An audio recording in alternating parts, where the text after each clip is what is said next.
चलो बच्चों, आज का टॉपिक लिखो, classification of insulator. Classification of insulator. Classification of insulator. Classification of insulator. ध्यान से सुनिएगा, गौर से सुनिए, बहुत इंपॉर्टेंट टॉपिक है। हम लोग पिछले क्लास में पढ़े थे behaviour of conductor in the uniform electric field. तो अब भी ऐसा लग रहा है कि हमें पढ़ना चाहिए behaviour of insulator in the uniform electric field. लेकिन डायरेक्ट टॉपिक स्टार्ट क्यों नहीं हो रहा है? आखिर हम क्लासिफिकेशन ऑफ इंसुलेटर पे क्यों जा रहे हैं, इस बात को अच्छे से समझने की कोशिश कीजिए। दरअसल सारे कंडक्टर का बिहेवियर यूनिफॉर्म इलेक्ट्रिक फील्ड में एक जैसा होता है, लेकिन सारा इंसुलेटर का बिहेवियर एक जैसा नहीं होता है। इसलिए सबसे पहले हम लोग इंसुलेटर का क्लासिफिकेशन करेंगे और हम ये जानेंगे बारी बारी से कि किस टाइप के इंसुलेटर का कैसा बिहेवियर होता है इलेक्ट्रिक फील्ड के अंदर में। प्रश्न उठता है, अचानक क्यों आप कंडक्टर का बिहेवियर जानने की कोशिश कर रहे हैं इलेक्ट्रिक फील्ड के अंदर में, इंसुलेटर के बिहेवियर जानने की कोशिश कर रहे हैं इलेक्ट्रिक फील्ड के अंदर में? ऐसा क्यों? क्योंकि हमें पढ़ना है कैपेसिटर। ध्यान से ज़रा सुनिएगा, हमें पढ़ना है कैपेसिटर, और एक कैपेसिटर को बनाने के लिए दो कंडक्टर की ज़रूरत पड़ता है और एक इंसुलेटर की ज़रूरत पड़ता है। बात को अच्छे से समझिएगा, एक कैपेसिटर बनाने के लिए दो कंडक्टर की ज़रूरत पड़ता है और एक इंसुलेटर की ज़रूरत पड़ता है। तो इसीलिए सबसे पहले हम लोग कंडक्टर का बिहेवियर जान चुके हैं इलेक्ट्रिक फील्ड के अंदर में। अब हम जानेंगे इंसुलेटर का बिहेवियर। लेकिन सारे कंडक्टर का बिहेवियर एक जैसा होता है, लेकिन सारे इंसुलेटर का बिहेवियर एक जैसा नहीं होता है।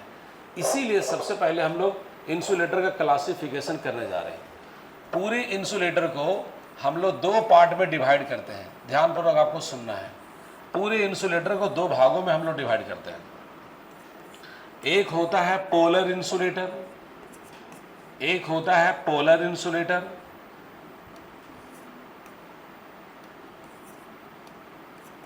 एक पोलर इंसुलेटर, और दूसरा होता है non polar insulator. Non polar insulator, आप इसे पोलर मॉलिक्यूल इंसुलेटर बोल सकते हैं, नॉन पोलर मॉलिक्यूल इंसुलेटर बोल सकते हैं। बारी बारी से हम लोग चलेंगे। सबसे पहले हम लोग सीखेंगे पोलर इंसुलेटर क्या होता है, फिर उसका बिहेवियर जानेंगे, उसकी आचरण जानेंगे इलेक्ट्रिक फील्ड के अंदर में। फिर उस प्रकार से हम लोग सीखेंगे नॉन पोलर इंसुलेटर क्या होता है, फिर उसका बिहेवियर जानेंगे यूनिफॉर्म इलेक्ट्रिक फील्ड के अंदर में। तो यानी पहला हमारा टॉपिक है पोलर इंसुलेटर। पोलर इंसुलेटर क्या होगा, इस पॉइंट को समझना है। इंसुलेटर वो होता है ना जो अपने से 100% क्या 0% चार्ज को भी पास होने नहीं देता है। लेकिन आज हम उसी इंसुलेटर का क्लासिफिकेशन करना चाहते हैं। तो सबसे पहला हमारा टॉपिक है पोलर इंसुलेटर। आपको लंबे समय सुनना है, 20 से 25 मिनट के ऑपरेशन के बाद आपको पूरी टॉपिक समझ में आने लगेगा। तो पहले समझना है पोलर इंसुलेटर। जैसे पोलर वर्ड का यूज हो रहा है, यानी पोल वर्ड का यहाँ यूज हो रहा है। तो पोल तभी होता है जब एक चार्ज होता है पॉजिटिव और दूसरा होता है नेगेटिव, तभी पोल का फॉर्मेशन होता है, जो आपको इलेक्ट्रिक डायपोल में देखने का मौका मिलता है। जैसे अगर यहाँ माइनस है और यहाँ पर प्लस है, एक नेगेटिव और दूसरा क्या है पॉजिटिव, तो ऐसे में इसके पास एक डायपोल हो जाता है और डायपोल के पास अपना एक डायपोल मोमेंट होता है। डायपोल के पास अपना एक डायपोल मोमेंट होता है। टॉपिक से थोड़ा सा हट रहा हूँ। इसका अगर लेंथ को हम लोग 12 बोल देते हैं तो डायपोल मोमेंट निकालने की फॉर्मूला होता है Q इंटू क्या 12। मतलब दोनों चार्ज में से किसी एक चार्ज का वैल्यू ले लो और दोनों बीच का जो सेपरेशन है उससे मल्टीप्लाई कर दो, तो पता चल जाता है उस डायपोल का डायपोल मोमेंट। यानी अगर कोई इलेक्ट्रिक डायपोल है तो उसके पास डायपोल मोमेंट होता है। और यहाँ देखिए दो को पोल बन रहा है, ये नेगेटिव पोल है और एक पॉजिटिव पोल है। तो इसी प्रकार के कुछ बात आज यहाँ पर डिस्कस होने वाला है। तो पहले हम लोग पढ़ने वाले हैं पोलर इंसुलेटर। भाई साहब ध्यान लगाएंगे, पोलर इंसुलेटर क्या होता है। पोलर इंसुलेटर, जैसे यहाँ पर हम एक कोई सब्सटेंस ले लेते हैं, ये इंसुलेटर ही ले लेते हैं। कोई इंसुलेटर आप उठा लीजिए, लकड़ी उठा लीजिए, पेपर उठा लीजिए, कुछ उठा लीजिए, लिक्विड में उठा सकते हैं, कोई एक इंसुलेटर है। भाई साहब ध्यान लगाइए आप, एक इंसुलेटर में हजारों करोड़ों लाखों मॉलिक्यूल्स होंगे। हजारों करोड़ों लाखों मॉलिक्यूल्स होंगे। आपको सब पता है मॉलिक्यूल बना हुआ किससे, एटम से। या आप ऐसा कह सकते हैं इसको उल्टा, एटम के कॉम्बिनेशन से क्या बनता है, मॉलिक्यूल। तो इसमें हजारों करोड़ों मॉलिक्यूल्स होगा। हम कुछ मॉलिक्यूल्स का डायग्राम दिखा रहे हैं। यहाँ पर देखिए डायग्राम बना रहे हैं ऐसे, यहाँ पर हम लिख रहे हैं माइनस और यहाँ पर हम लिख रहे हैं प्लस। अभी कुछ मत लिखिए प्लीज। और यहाँ पर एक मॉलिक्यूल हम दिखा रहे हैं, दूसरा डिस्ट्रक्शन हो रहा है, और यहाँ पर प्लस और यहाँ दूसरा माइनस। हजारों करोड़ों मॉलिक्यूल्स होगा। इन आपके बीच में हम कुछ मॉलिक्यूल्स बना के दिखा रहे हैं। इतना दूर में मॉलिक्यूल्स तो होता नहीं है, लेकिन समझने के लिए ऐसा मैं कर रहा हूँ। यहाँ पर हम 4 गो मॉलिक्यूल दिखाएंगे सब्सटेंस के अंदर में, लेकिन आप किसी एक मॉलिक्यूल पर बात करके देखिए, इसका पॉजिटिव चार्ज, इसका नेगेटिव चार्ज। पॉजिटिव चार्ज मतलब क्या, average position of proton. Negative charge मतलब क्या, एवरेज पोजीशन ऑफ क्या, इलेक्ट्रॉन। या बोल सकते हैं सेंटर ऑफ पॉजिटिव चार्ज को प्रोटॉन बोलेंगे और सेंटर नेगेटिव चार्ज को हम लोग क्या बोलेंगे, इलेक्ट्रॉन। एक वैसा इंसुलेटर जिसमें सेंटर ऑफ पॉजिटिव चार्ज और सेंटर नेगेटिव चार्ज कोइंसाइड नहीं करता है, सटता नहीं है, और जब कोइंसाइड नहीं करता है तो 2 को पोल बना देता है। तो वैसे इंसुलेटर का नाम रखा जाता है पोलर इंसुलेटर। क्योंकि एक इंसुलेटर यहाँ नजर आ रहा है, लेकिन इस इंसुलेटर के इस मॉलिक्यूल के पास में इलेक्ट्रिक डायपोल है, यहाँ पर भी इलेक्ट्रिक डायपोल है, यानी ये भी 2 को पोल बना रखा है, ये भी 2 को पोल बना रखा है, सभी के पास में पोल है। तो लीजिए अब जरा हम इसका निकालना चाहेंगे डायपोल मोमेंट। तो आपको पता है डायपोल मोमेंट हमेशा चलता है नेगेटिव से किधर, पॉजिटिव की ओर। तो इसके पास भी डायपोल मोमेंट होगा। मान लेते हैं P1 है एज एग्जाम्पल, इसके पास भी डायपोल मोमेंट होगा। तो देखिए माइनस से चलेगा प्लस की ओर। सपोज करो P2 होगा। हालांकि किसी एक सब्सटेंस के सारे मॉलिक्यूल आइडेंटिकल होता है, लेकिन फिलहाल हम अलग अलग मान के दिखा रहा हूँ। इसके पास भी डायपोल मोमेंट होगा। मान लेते हैं P3, ये P3 इसके पास है, यहाँ पर P3 है, और इधर भी डायपोल मोमेंट है। मान लेते हैं इसके पास P4 है। तो लीजिए आपको 4 गो मॉलिक्यूल दिखाएं और चारों मॉलिक्यूल के पास में इलेक्ट्रिक डायपोल है और उसके पास डायपोल मोमेंट है। लेकिन एक चीज देखने का मौका मिल रहा है, इस मॉलिक्यूल का ओरिएंटेशन और इस मॉलिक्यूल का ओरिएंटेशन जस्ट अपोजिट है। इस मॉलिक्यूल का ओरिएंटेशन और इस मॉलिक्यूल का ओरिएंटेशन जस्ट अपोजिट है। लेकिन अभी ये कहाँ पर है, जहाँ इलेक्ट्रिक फील्ड का वैल्यू 0 है। मतलब वैसा सब्सटेंस अभी है, वैसा इंसुलेटर है जहाँ कोई इलेक्ट्रिक फील्ड नहीं है। तो आइए हम इस कहानी को समझना चाहते हैं, क्या होता है पोलर इंसुलेटर, डिफिनेशन क्या बनेगा। एक वैसा इंसुलेटर जिसके सेंटर ऑफ पॉजिटिव चार्ज और सेंटर नेगेटिव चार्ज कोइंसाइड नहीं करता है। भाई जी ध्यान लगाओ, जिसमें centre of positive charge, body language पूरा पॉजिटिव होना चाहिए, सेंटर ऑफ पॉजिटिव चार्ज और सेंटर नेगेटिव चार्ज कोइंसाइड नहीं करता है, जिसके कारण 2 को पोल बना देता है। और यही कारण इसके पास डायपोल मोमेंट भी है। तो प्रत्येक मॉलिक्यूल के पास में डायपोल मोमेंट है। लेकिन अगर अभी हम पूरा सब्सटेंस के पास, इस पूरा सब्सटेंस के पास में डायपोल मोमेंट निकालने की कोशिश करें, जिसको हम लोग नेट डायपोल मोमेंट कहने वाले हैं, नेट डायपोल मोमेंट कहने वाले P। अगर हम P निकालना चाहेंगे तो चूंकि इलेक्ट्रिक डायपोल मोमेंट एक वेक्टर क्वांटिटी है, तो डायरेक्शन का पूरा ध्यान रखना है। तो देखिए इसकी डायरेक्शन और इसकी डायरेक्शन जस्ट क्या है, अपोजिट है। तो अगर इसका नेट वैल्यू निकालना होगा तो क्या करेंगे, माइनस।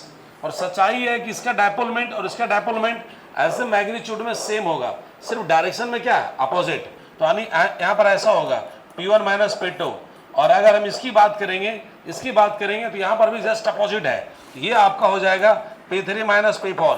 तो अगर हम नेट वैल्यू निकालेंगे, क्योंकि इसकी वैल्यू और इसकी वैल्यू सेम है एज ए मैग्नीट्यूड, इसकी वैल्यू सेम है, तो नेट डायपोल मोमेंट कितना आ गया, 0। यानी एक वैसा इंसुलेटर जिसमें सेंटर ऑफ पॉजिटिव चार्ज और सेंटर नेगेटिव चार्ज कोइंसाइड नहीं करता है, वैसे इंसुलेटर का नाम है पोलर मॉलिक्यूल इंसुलेटर। और इस इंसुलेटर के प्रत्येक मॉलिक्यूल के पास में डायपोल मोमेंट है और परमानेंट डायपोल मोमेंट है। लेकिन अगर पूरे सब्सटेंस के पास में नेट डायपोल मोमेंट निकालने की बात करते हैं तो कितना हो रहा है, 0। या 2 का पॉइंट निकला, ध्यान से सुनो। पोलर इंसुलेटर के प्रत्येक मॉलिक्यूल के पास में, संधि और कंसंट्रेशन से, पोलर इंसुलेटर के प्रत्येक मॉलिक्यूल के पास में डायपोल मोमेंट होता है या नहीं होता है, साउंड प्लीज। परमानेंट होता है या टेम्पोररी होता है, परमानेंट होता है। क्या होता है बोलो, परमानेंट होता है, टेम्पोररी होता है, परमानेंट। लेकिन अगर पूरे सब्सटेंस का नेट डायपोल मोमेंट निकालना चाहेंगे तो कितना होगा, 0। वजह क्या है, सारे मॉलिक्यूल का ओरिएंटेशन इरेगुलर है, डिसऑर्डर है, या कहिए जस्ट अपोजिट भी है। अगर हम पेयर ऑफ मॉलिक्यूल से लेकर बात करें पेयर ऑफ मॉलिक्यूल्स लेके बात करें तो नेट डायपोल कितना हो जाता है, 0। अब बताओ यहाँ मॉलिक्यूल का ओरिएंटेशन सस्मेटिक है कि नॉन सस्मेटिक है, नॉन सस्मेटिक है। सभी का क्या डायपोल एक ही डायरेक्शन में है, नहीं, मतलब डिसऑर्डर में है। अब हम जानना चाहते हैं कि अगर इस इंसुलेटर को इलेक्ट्रिक फील्ड में डाल देंगे तो अब इसकी बिहेवियर क्या होगा। अगर हम इस इंसुलेटर को इलेक्ट्रिक फील्ड में डाल देंगे तो इसकी आचरण क्या होगा। इसके एग्जाम्पल कुछ ले लीजिए, जैसे HCl है, यहाँ पर KCl है, H2O ले लीजिए, इसमें कार्बन डाइऑक्साइड गैस भी आता है, CO2 ले लीजिए। ये सारे सारे हमारे कहलाता है पोलर इंसुलेटर। और इस इंसुलेटर को जब इलेक्ट्रिक फील्ड में रखेंगे, अब लीजिए यहाँ पर इलेक्ट्रिक फील्ड है, एक इलेक्ट्रिक फील्ड है, E0 मान रहा हूँ, इप्सिलॉन नोट नहीं है, E0 है, यह इलेक्ट्रिक फील्ड है। और इसके अंदर में जब इंसुलेटर को रखेंगे तो कैसा बिहेवियर होगा वो जरा देखिएगा। चलो भाई, हम ये पूरा सब्सटेंस को यहाँ पे रख देते हैं और देखिए क्या कहानी होगा। तो इलेक्ट्रिक फील्ड का स्टार्टिंग बात आज आपको हिट करेगा। वो स्टार्टिंग बात क्या है, नेगेटिव चार्ज पर जो फोर्स लगता है इंटेंसिटी के जस्ट अपोजिट लगता है, और पॉजिटिव चार्ज पर जो फोर्स लगता है इंटेंसिटी के डायरेक्शन में। तो आगे बढ़ के मैं आपको बताना चाहता हूं, जैसे मान लो इलेक्ट्रिक फील्ड इधर है और यहां पर कोई नेगेटिव चार्ज है तो इस पर फोर्स इधर लगेगा।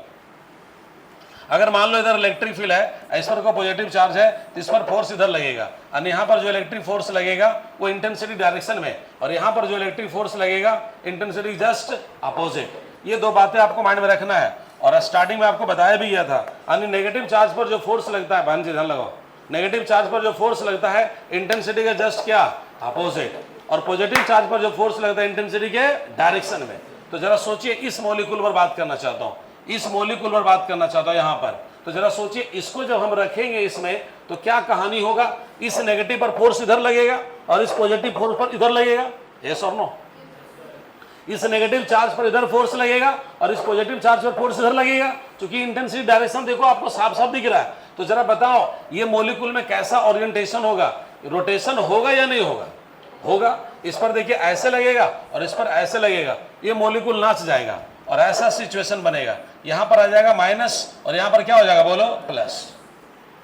हाँ, ये जो प्लस माइनस का सेपरेशन पहले से बना हुआ है वही रहेगा, उसमें कोई बदलाव नहीं होगा। और इसका जो डायपोल मोमेंट की वैल्यू था वही रहेगा, बस इस मॉलिक्यूल को आप दूसरे सिस्टम में डाल दिए हैं, मतलब इसका अरेंजमेंट थोड़ा बदल रहे हैं। अब जरा सोचिए इस मॉलिक्यूल के पास में क्या होगा। चलो भाई, इसका डायपोल मोमेंट को हम कलर चेंज करके दिखाता हूँ। P1 लिखा था, P1 कर दिया। अब जरा सोचिए, इस मॉलिक्यूल की बात करना चाहता हूँ, अगला मॉलिक्यूल को, इसको समझते हैं। तो इसको यहां जब रखेंगे तो माइनस पर फोर्स इधर लगेगा, ऐसा और नो, बोलो। अब प्लस पर फोर्स इधर लगेगा, इसको कंप्लीट नचा देगा और ऐसे सीधा कर देगा। लीजिए यहां पर हो जाएगा माइनस और यहां पर क्या हो जाएगा, प्लस। क्या इसका जो डायपोल मोमेंट था वही है या अमाउंट बढ़ गया, वही है। लेकिन अब देखिए दोनों का डायरेक्शन क्या हो चुका है, सेम। कलर चेंज करके करता हूं, दोनों का डायरेक्शन सेम है। यहां देखिए ऐसा, ये मान लेते P2 है। अब जरा सोचिए इस मॉलिक्यूल के बारे में बात करता हूं, इस मॉलिक्यूल के बारे में, इसके बारे में जरा सोचिए। माइनस यहां पर है, यहां प्लस, भाई सब एक्शन में रही है। माइनस यहां पर है, प्लस यहां पर है, माइनस पर इधर लगेगा और प्लस पर इधर लगेगा, यानी डायरेक्शन ऐसा हो जाएगा। ये हो जाएगा माइनस और ये हो जाएगा क्या, प्लस। यस और नो। आप लोग बड़ा आराम आराम से जमाई सब ले रहे हैं, और अगर हम भी वैसे करना शुरू कर दे तो ऐसे पढ़ाना शुरू करें, पोलर मॉलिक्यूल,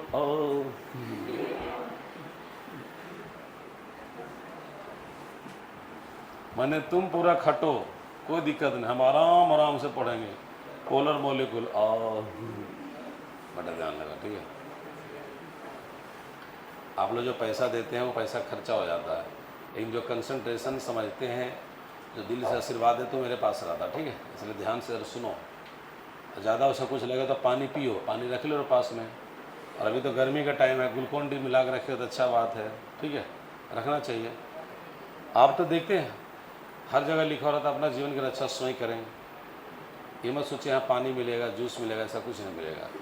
यहाँ सिर्फ और सिर्फ आपको फिजिक्स की पढ़ाई मिलेगा, बाकी चीज़ें करना है तो कंसंट्रेशन ना रखिए ना, तो ठीक है हम वैसे शुरू कर देंगे, बता दे रहा हूँ।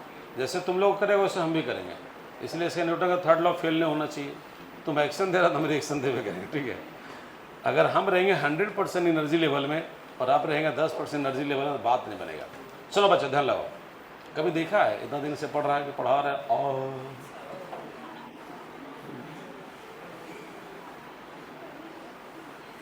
जब स्टेज पर आ जाते हैं, क्लास स्टार्ट हो जाता है, दुनिया भूल करके आपके साथ रहते हैं, इसके अलावा कुछ नहीं। हाँ, फिर यहाँ से जाते हैं घर तो बाल बच्चे साथ में रहते हैं, फिर आप लोग भूल के वो लोग साथ रहते हैं। आपको क्या लगता है, घर में जा कर के आराम करते हैं, फिर बेटा बेटी पढ़ाते हैं, फिर पढ़ाते हैं, घर में जाकर पढ़ाते हैं। 9 बजे पहुँचेगा तो 9 से 10 पढ़ाएंगे, 10 पहुँचेगा 10 से 11 पढ़ाएंगे एवरीडे। नहीं पढ़ाएंगे तो तुमको खाना नहीं मिलेगा। काहे बात मत पूछो, ठीक है, काहे मत पूछो, वो सब उतना डीप में मत जाइए, नहीं तो ज़िंदगी तबाह हो जाएगा आपका। उतना डीप में मत जाइए। जितना हम झेल रहे हैं, जितना हम झेल रहे हैं, हम आप लोग से दुआ देते हैं ज़िंदगी में तो मत झेलना, ठीक है। सुनो, गौर से सुनो भाई, आपकी कंसंट्रेशन बढ़ाने के लिए सारी बातें हम किए हैं। हम झेल रहे हैं कि क्या कर रहे हैं, आपको उससे क्या मतलब है, ठीक है। उससे तो कोई लेना देना है ही नहीं, ना तो आपके सिलेबस में है, ना तो जेई के सिलेबस है, ना नीट के सिलेबस है, ना बोर्ड के सिलेबस में, वो तो कहीं है ही नहीं। तो अपना सिलेबस में देगा ना भाई। बस हमको बोलना इसलिए पड़ा कि आप लोगों का एनर्जी लेवल थोड़ा सा कम था, ठीक है, तो एनर्जी लेवल बढ़ा के रखो, पानी अपना पीते रहो, पढ़ाई करते रहो, बेटा अलर्ट रहिए, टाइम बर्बाद नहीं होना चाहिए, ठीक है। सेम लेवल में चलोगे ज़्यादा अच्छा रहेगा। हाँ बताओ, तो बोलो ये जो माइनस है, कंसिडरेशन करता हूँ टॉप क्लास हो गया, देखो माइनस इधर है और प्लस ऐसे होगा ना, तो बोलिए हल्का सा रोटेशन हो रहा है कि नहीं, ये और नो बोलो। हाँ, यही साउंड चाहिए, रोटेशन हो रहा है। तो सुनो, रोटेशन जब हो रहा है तो क्या हो रहा है वो आपसे पूछने वाले हैं हमें। आप पहले सुंदर ही अभी पूरा पानी की तरह साफ साफ टॉपिक समझ में आएगा। इसका हालत तो और ख़राब होगा यार। इसका देखो, जब यहाँ रखेंगे तो यहाँ देखो इंटेंसिटी इधर है, इसको उठा के इधर खींचेगा, अब प्लस कैसे करा, एकदम कंप्लीट रोटेशन हो जाएगा। और प्यारे बच्चों, अब आपसे पूछ रहा हूँ, जितना डायपोल मोमेंट सबके पास था वही है या बदल गया? Sound please, sound please, sound please. बहुत बढ़िया। लेकिन सारा मॉलिक्यूल का ओरिएंटेशन वही है, रैंडम है या सिमेट्रिकल हो गया? सिमेट्रिकल। सब में डायपोल मोमेंट एक डायरेक्शन में चल रहा है। और अब इसका जो नेट डायपोल मोमेंट निकालेंगे, नेट डायपोल मोमेंट निकालेंगे बच्चों, नेट डायपोल मोमेंट निकालो बच्चों, भाइयों बहनों, नेट डायपोल मोमेंट निकालेंगे तो अब क्या वैल्यू आएगा? यहाँ पर क्या होगा बोलो?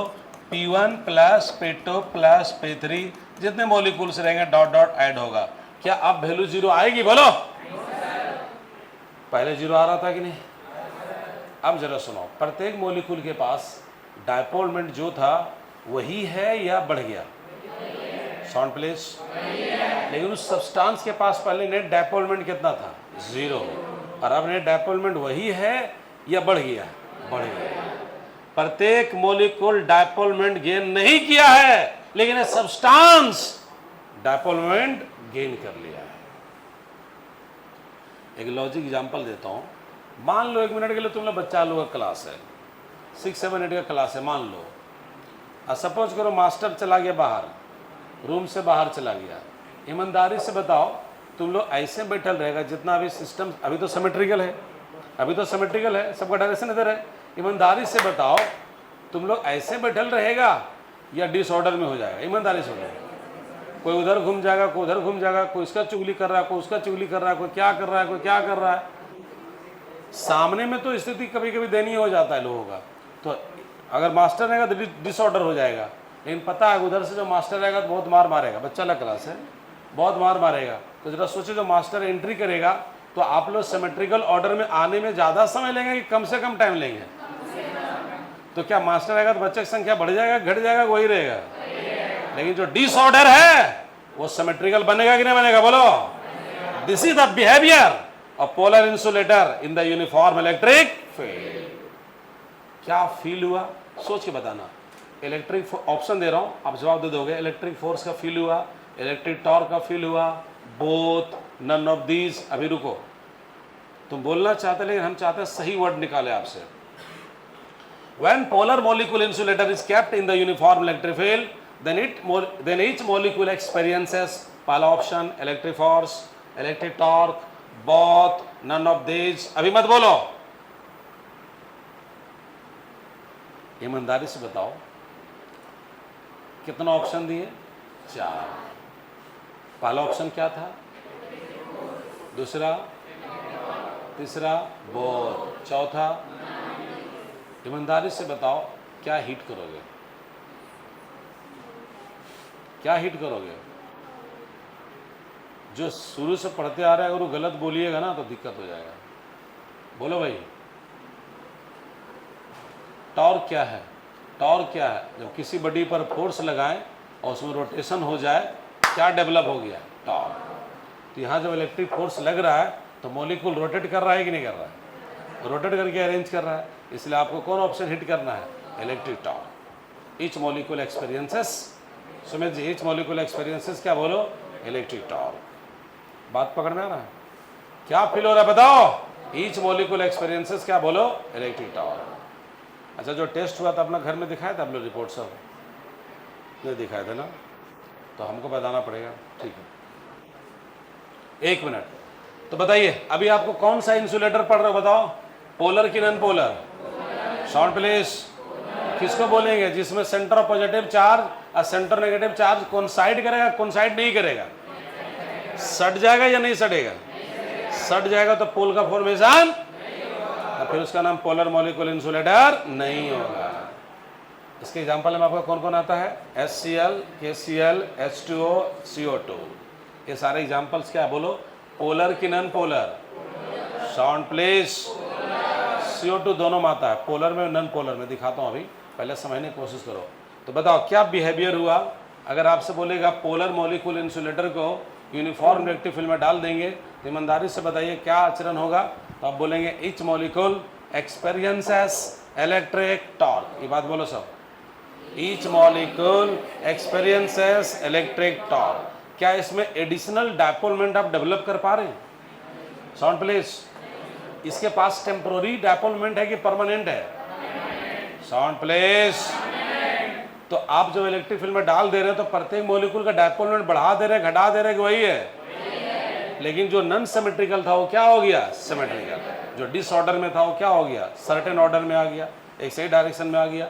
और अब जो नेट वैल्यू निकालेंगे तो नेट वैल्यू डायपोलमेंट 0 अब नहीं आएगा। आगे जरा सुनिएगा, एक डायग्राम और बना रहा हूं। अच्छा ये बताओ, ये फिगर कब है? जो इलेक्ट्रिक फील्ड के अंदर में है कि इलेक्ट्रिक फील्ड के बाहर में है? इलेक्ट्रिक फील्ड के बाहर में। In presence of electric field, देखो यूनिट की वैल्यू क्या ली है? 0। और ये कब है? इन प्रेजेंस, सॉरी क्या बोला? In absence of electric field. और ये बोलो presence of electric field. Clear बात है? ये इलेक्ट्रिक फील्ड के अंदर का कहानी है या बाहर का कहानी है? वहां जो इलेक्ट्रिक फील्ड नहीं है तब ऐसा पिक्चर बनेगा, और जो इलेक्ट्रिक फील्ड रहेगा तो ऐसा पिक्चर बनेगा। अच्छा, यूनिफॉर्म लेना चाहिए, नॉन यूनिफॉर्म फील्ड लेना चाहिए? यूनिफॉर्म। नॉन यूनिफॉर्म लेगा तो अलग अलग जगह पे अलग अलग इंटेंसिटी होगा, तो किसी रोटेशन हो पाएगा, किसी रोटेशन नहीं भी हो पाएगा। तो वैसे स्थिति में इलेक्ट्रिक टॉर्क वाली कंसेप्ट भी डेवलप नहीं हो पाएगा।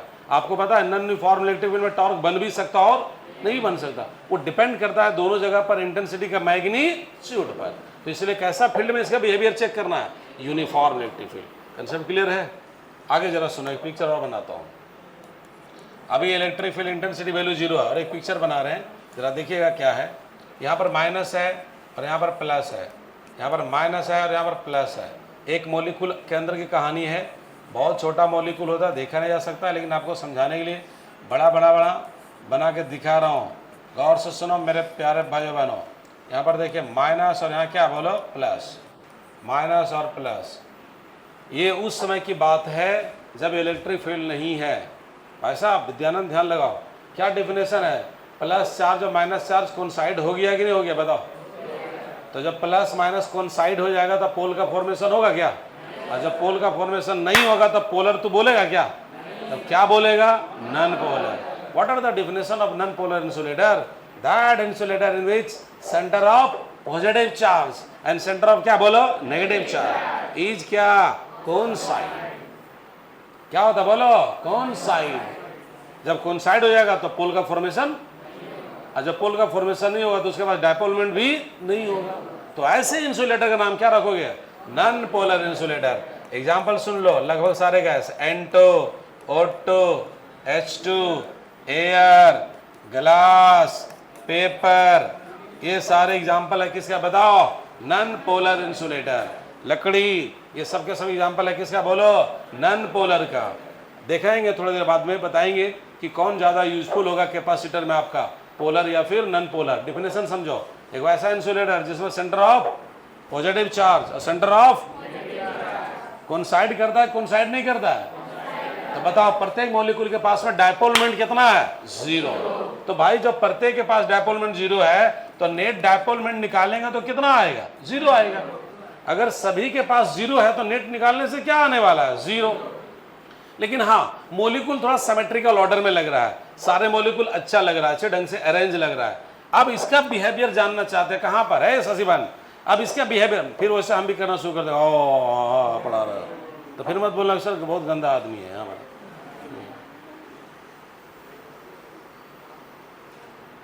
कई बार मेरा आचरण आपको पसंद आएगा, कई बार खराब लगेगा। जब आपको कड़वा सच बोलेंगे तो खराब लगेगा, और इधर उधर बात करें अच्छा लगेगा। इसलिए आप ध्यान रखिएगा, मेरा घर वाला भी यही हालत है मेरे साथ में, हमेशा हमको पसंद नहीं करता वो लोग, जब पैसा ले जाएगा तो पसंद करेगा। ठीक है, सुना ध्यान से, एक मिनट सच्चाई बता दे रहा हूँ। यहाँ देखिए, एवरीडे घर जाते मेरा पॉकेट चेक होता है कितना पैसा है। जिस दिन पैसा रहेगा अलग लेवल का खाना, जिस दिन नहीं रहेगा अलग लेवल का खाना। अरे यार सोचने वाली बात है, रोज़ पैसा बच्चा कहाँ से देगा? क्या 10 रुपये अगर पैसा देता है, टाइम पड़ेगा तब नहीं देगा पैसा? ठीक है, वो अलग बात है, उधर आपको नहीं जाना है, कंसेप्ट बाहर है। यहाँ पर आइए, यहाँ पर आइए। अब इसको हम लोग लाते हैं इलेक्ट्रिक फील्ड के अंदर में। देखिए बिहेवियर कितना बढ़िया होगा। यहाँ पर देखिए ऐसे, यहाँ देखिए ऐसे, इधर है ई नॉट, इलेक्ट्रिक फील्ड डाल दिए।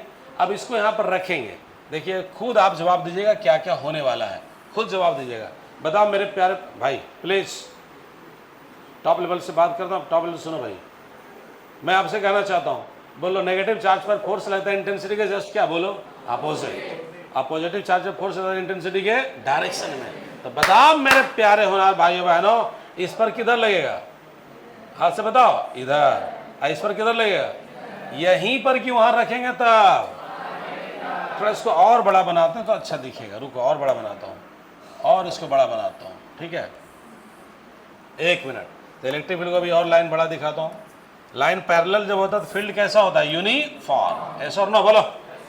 अब जरा सोचिएगा, बताओ ईमानदारी से बताओ, ये मॉलिक्यूल पर फोर्स किधर लगेगा? हाथ से बताओ, इधर। क्योंकि वहां फिगर आप देख रहे हैं, इस पर किधर लगेगा? इधर। अब ऐसे खिंचाएगा, खिंचाएगा, यहाँ हो जाएगा माइनस, और यहाँ क्या हो जाएगा? प्लस। फील करिए बढ़िया से।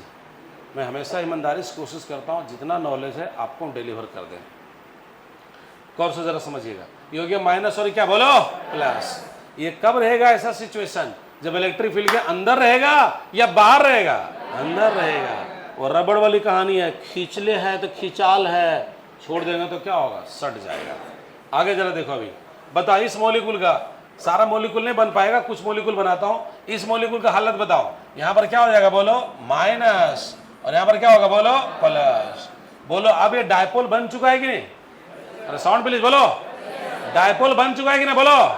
तो इसके पास डायपोल मोमेंट आ गया या नहीं आया? इसके पास आ गया या नहीं आया?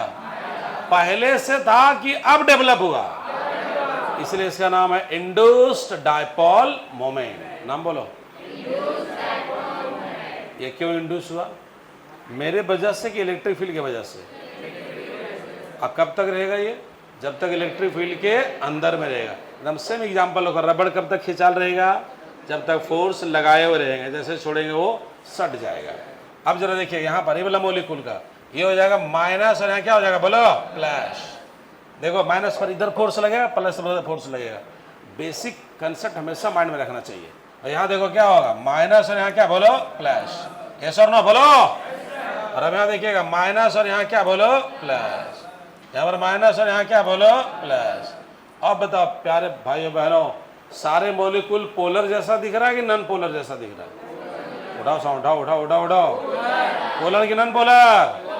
इलेक्ट्रिक फील्ड के अंदर में या इलेक्ट्रिक फील्ड के बाहर में? ये डायपोल मोमेंट कब तक रहेगा इसके पास? ये पहले से था कि इंड्यूस हुआ है? इसलिए इसका नाम है इंड्यूस्ड डायपोल मोमेंट। और अब यहाँ टॉपिक फटाफट आने वाला है और बड़ा आसानी से डील होने वाला है। प्लस माइनस चार्ज को सेपरेट करने का जो प्रोसेस है, उस प्रोसेस का नाम है इलेक्ट्रिक पोलराइजेशन। क्या नाम बोलो? Electric polarisation. कैसे वाटर का फिल्ट्रेशन होता है, वाटर से गंदगी हटा दो, वाटर पोलराइजेशन कहलाता है या वाटर फिल्ट्रेशन कहलाता है। प्लस माइनस चार्ज को इलेक्ट्रिक फील्ड के मदद से सेपरेट कर दो, वो कहलाता है इलेक्ट्रिक पोलराइजेशन। तो मुझे बताओ इलेक्ट्रिक पोलराइजेशन आप पोलर में कर पा रहे हो कि नॉन पोलर में कर पा रहे हो? Sound please. ए भाई तनी बैक कौन है? क्या पोलर में कुछ किया था तू? पोलर में जहां प्लस है वहीं प्लस है, जहां माइनस वहीं माइनस है। फील्ड में हो चाहे फील्ड के अंदर हो, क्या वो बाहर हो, फर्क पड़ने वाला नहीं है। लेकिन इसमें बोलो सेपरेशन तुम कर पा रहे हो नहीं? तो इलेक्ट्रिक पोलराइजेशन किस में कर पा रहे हो, पोलर में कि नॉन पोलर में? और बड़ा साउंड तो उठा के। और जिस इंसुलेटर में बड़ा आसानी से इलेक्ट्रिक पोलराइजेशन होता है उस इंसुलेटर का एक विशेष नाम दिया गया है, वो नाम है डाइलेक्ट्रिक्स। नाम बोलो और अच्छा बोलो और बड़ा बोलो।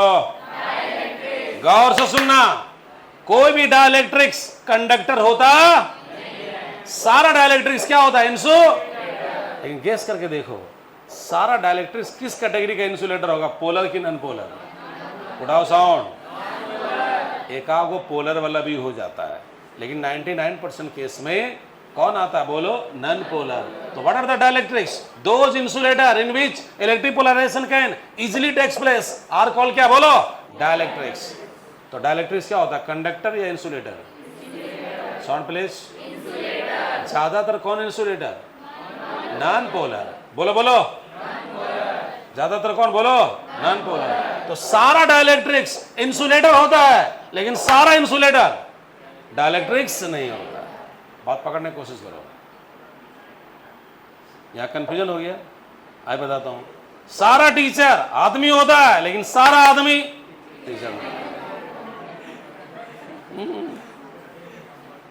अगर बात भी कंफ्यूजन रहेगा तो हम क्या करेंगे? अगर बात भी कंफ्यूजन रहेगा तो हम क्या करेंगे? ए भाई सब सुनो, हेलो ड्रॉ, मैं क्या बोल रहा हूं? तो डाइलेक्ट्रिक सैंपल में कौन आएगा? पेपर, ग्लास, एयर, H2O2, ये सब किसके एग्जाम्पल है बताओ? कुछ लिक्विड भी आता है जिसमें बड़ा आसानी से पोलराइजेशन होता है। अभी देखते रहिए, अब यहाँ से कंसेप्ट कनेक्टेड सब है। अच्छा एक बात बताओ मेरे प्यारे भाइयों बहनों, अगर इस इंटेंसिटी वैल्यू बढ़ाते जाएंगे तो इसकी जो डायपोल मोमेंट है बढ़ते जाएगा घटते जाएगा? बोलो बोलो, आवाज क्लियर करो है बहन जी, बोलो। देख भाई अगर तू नहीं बोलेगा तो हम भी नहीं बोलेंगे, बढ़ेगा। हाँ खींच रहे रबर लंबा हो रहा है, बहुत खुशी की बात है। खींच रहे लंबा रब्बा हो रहा है, कभी टूटतो तो भी कि नहीं टूटेगा? अरे बोलो, डांटता है कि बोलता है यार? तो इलेक्ट्रिक फील्ड बढ़ा रहे हैं, सेपरेशन बढ़ते जा रहा है। इलेक्ट्रिक फील्ड बढ़ा रहे हैं, सेपरेशन। कभी ऐसा भी तो होगा इलेक्ट्रिक फील्ड इतना ज्यादा बढ़ा दिए कि बॉन्ड क्या होगा? टूट जाएगा। अच्छा बॉन्ड टूट जाएगा तो उस घटना नाम है इलेक्ट्रिक ब्रेक डाउन। नाम बोलो। सारे टॉपिक कनेक्टेड हैं। अच्छा ये बताओ, मान लो एक इंसुलेटर पेपर लेते हैं, जरा समझने की कोशिश कीजिएगा, और दूसरा हम ग्लास लेते हैं, जरा समझने की कोशिश है। दोनों इंसुलेटर है, दोनों डाइलेक्ट्रिक्स भी है, दोनों इंसुलेटर भी है, दोनों डाइलेक्ट्रिक्स भी है। अब मैं आपसे कहना चाहता हूं, क्या अगर हम यहां पर 100 वोल्ट पर मीटर का इलेक्ट्रिक फील्ड अप्लाई किए एज एग्जांपल, और यहां पर भी 100 volt per metre electric field apply किए, क्या गारंटी है कि दोनों के मॉलिक्यूल का बॉन्ड टूट जाएगा? ऐसा भी हो सकता है दोनों का टूट भी सकता है, दोनों का नहीं भी टूट सकता है, किसी एक को टूट सकता है, किसी एक का। इतना आपके दिमाग में डालने की कोशिश कर रहा हूं कि हर डाइलेक्ट्रिक्स के पास में इलेक्ट्रिक फील्ड बर्दाश्त करने का, विथस्टैंड करने की क्षमता सेम नहीं होता है। इसलिए हर डाइलेक्ट्रिक्स का डाइलेक्ट्रिक स्ट्रेंथ अलग अलग होता है। अब मेरी बात कितना समझ पा रहे हैं पता नहीं, लेकिन हम तो 100% बता रहा हूं। दो बच्चा खड़ा करता हूं यहाँ पर, अब दोनों का फेट खींच के देता हूं। हो सकता है वो बेहोश हो जाए, वो थोड़ा सा गिरते गिरते बच जाए। दोनों को बराबर फोर्स हमने दिया 100 न्यूटन, लेकिन वो पूरा गिर गया नीचे, कहानी खत्म। और एक बेचारा भी बर्दाश्त कर लिया। तो दोनों को फोर्स बर्दाश्त करने की क्षमता से में अलग अलग। Sound play. तो बोलो हर डाइलेक्ट्रिक्स में इलेक्ट्रिक फील्ड बर्दाश्त करने की क्षमता सेम होता है या अलग अलग? तो हर डाइलेक्ट्रिक्स की डाइलेक्ट्रिक स्ट्रेंथ सेम होता है या अलग अलग? डाइलेक्ट्रिक स्ट्रेंथ इलेक्ट्रिक फील्ड है, वो इलेक्ट्रिक फील्ड जितना वो डाइलेक्ट्रिक विथ स्टैंड कर पाता है। आगे जरा सुनो, अभी आप ध्यान में रखते हैं इनिशियल बात चल रहा है, बहुत सारी बातें भी करना है। एक बात जरा सुनो, ऐसी बात बताओ, इसका जो डायपोल मोमेंट है छोटा p मान लेता हूँ, और ये इलेक्ट्रिक फील्ड इंटेंसिटी को E मान लेता हूँ, E0 माना, ये अप्लाइड है। बताओ अगर इंटेंसिटी बढ़ रहा है तो डायपोल मोमेंट बढ़ रहा है या घट रहा है? लेकिन ये कहानी कब तक चलेगा, इलेक्ट्रिक ब्रेक डाउन से पहले या उसके बाद?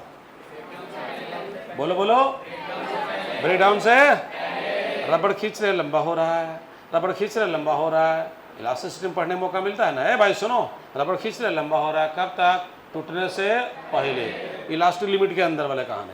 जैसे प्रोपोर्शन हटाते हैं कोई ना कोई कांस्टेंट आता है। अच्छा मीडियम का परमिटिविटी ले लो एप्सिलॉन, कोई ना कोई कांस्टेंट आता है।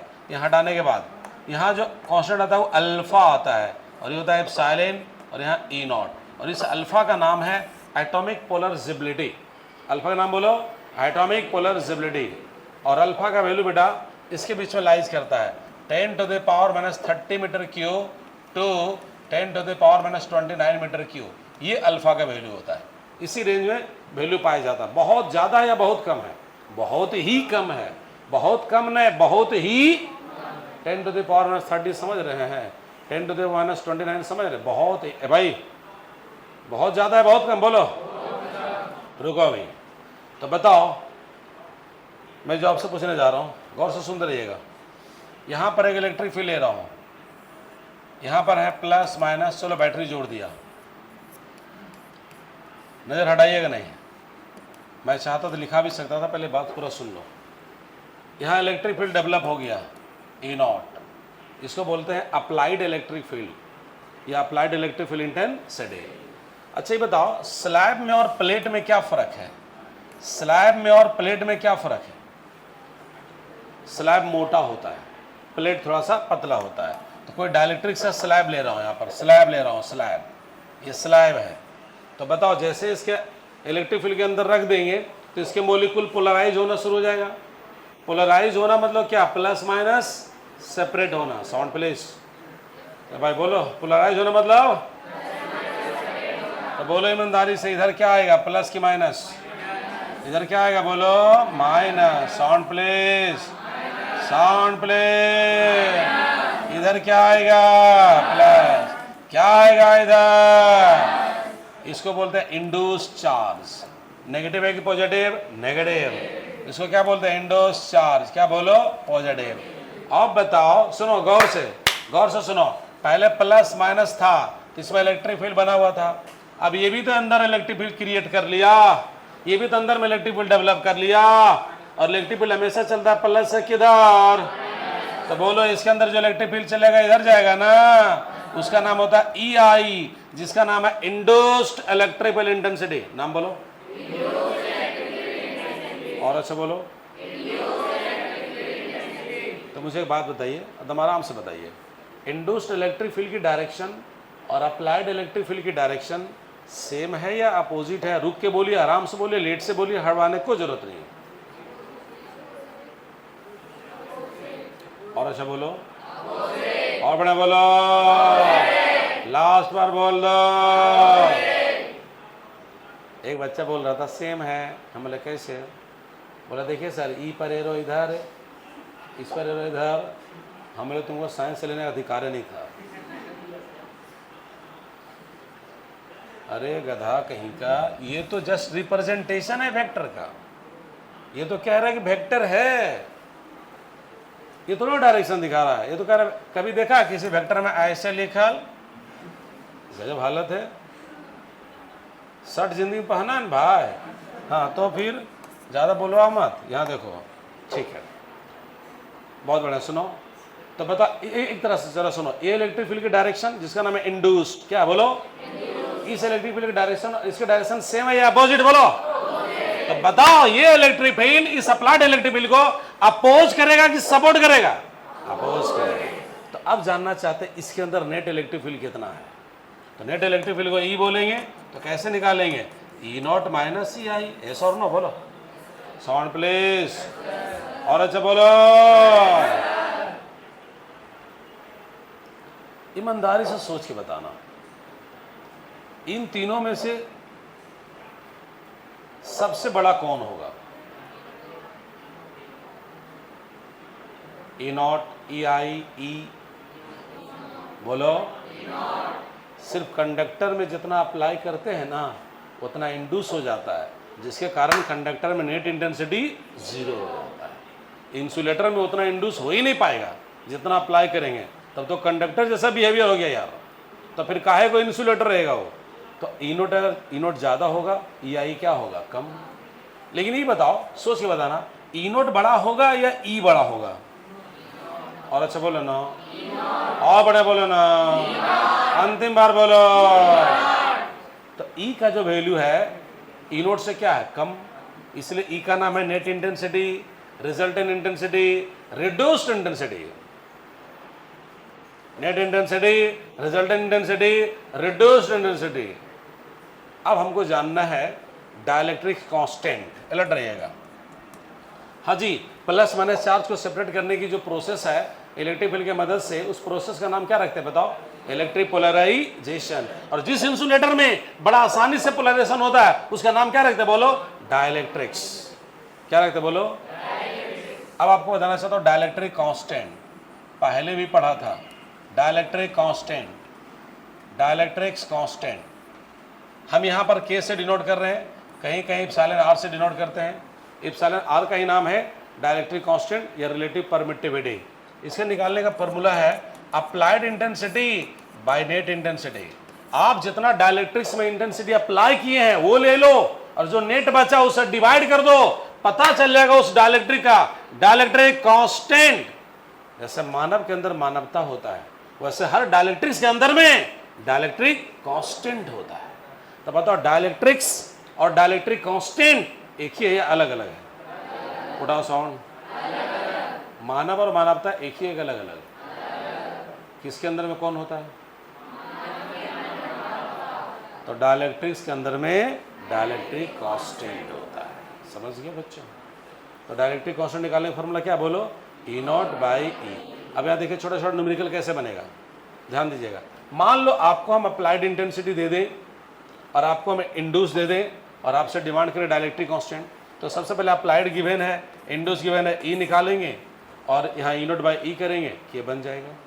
मान लो आपको के दे दें, ई दे दें और आपसे इंड्यूस इंटेंसिटी मांगे, तो के और ई दिया हुआ है तो ई नोट निकाल लेंगे और ई नोट निकाल देंगे, फिर फॉर्मूला बैठा देंगे, रिजल्ट आपको आ जाएगा। ऐसे घूमेगा यहाँ पर बात।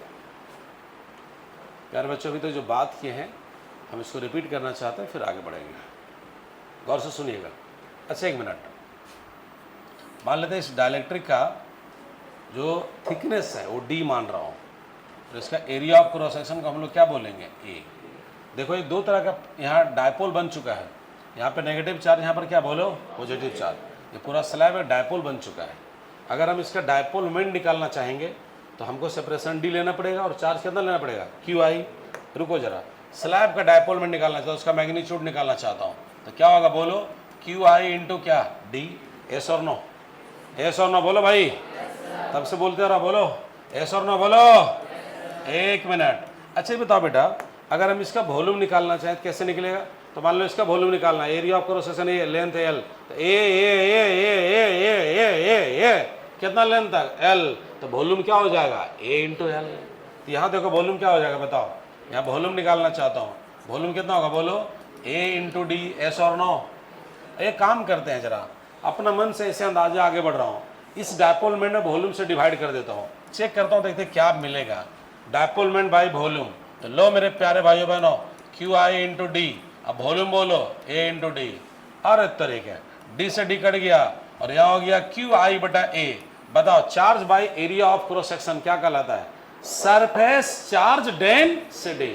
ओ हो, अब इसको लिखते हैं सरफेस चार्ज डेंसिटी यानी सिग्मा आई।